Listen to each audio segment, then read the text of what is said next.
My name is Maggie Pahl, and I am a dentist. I live in the beautiful Greenville, South Carolina, and I work at Wood Creek Dental. I joined this practice in July, following my graduation in June from Lake Erie College of Medicine, where I earned my DMD. Now I get to put that degree to work.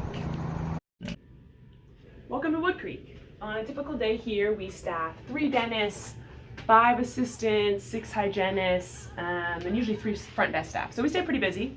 So first things first, I always take a look at my schedule here. It looks like today we have a crown, a couple fillings, and a bunch of 140s, which is basically when a patient comes in with a primary concern.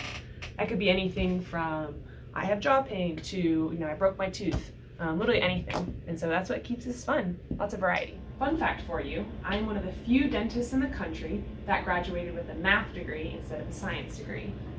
For me, I felt like biology, for example, you were learning facts that you might as well just as easily look up. But math, I was learning a skill. I learned how to problem solve, and that's something that I use every day in my career.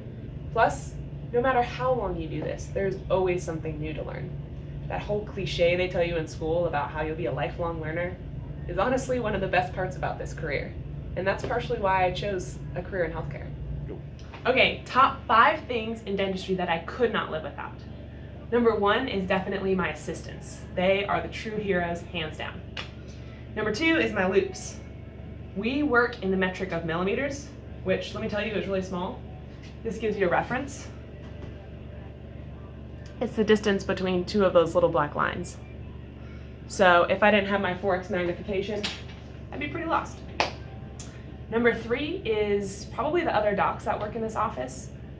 Being able to bounce ideas and problem solve with other people who have had different experiences and tried different things is so constructive to my development in my career. And I know that I'm a better doctor because of it.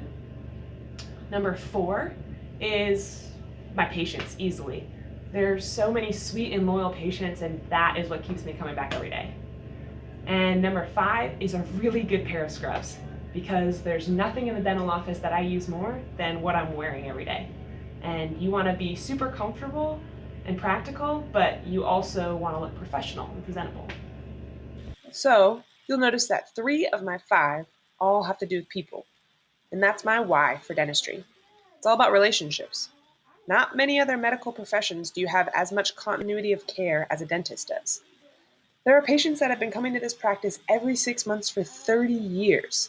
I mean, talk about getting to know someone. And really, at the end of the day, it's about wanting to help people. Honestly, dentistry fulfills this core desire I have to reach people and have an impact on their lives.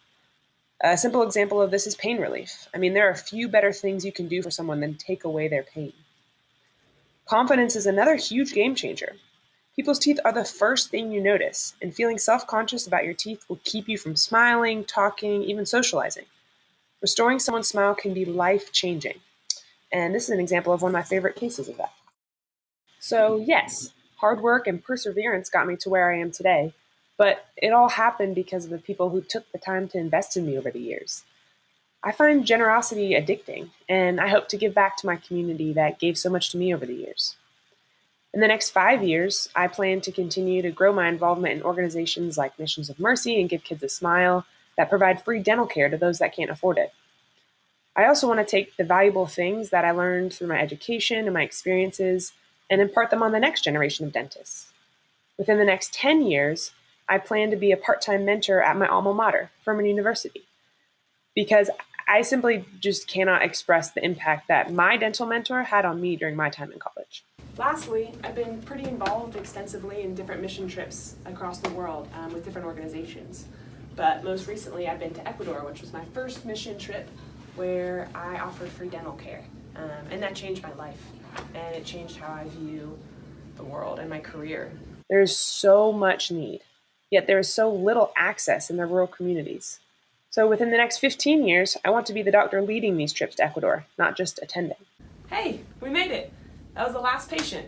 And with 5 minutes to spare, I'd call that a pretty successful Monday. And now for the best part of my day. Who's that?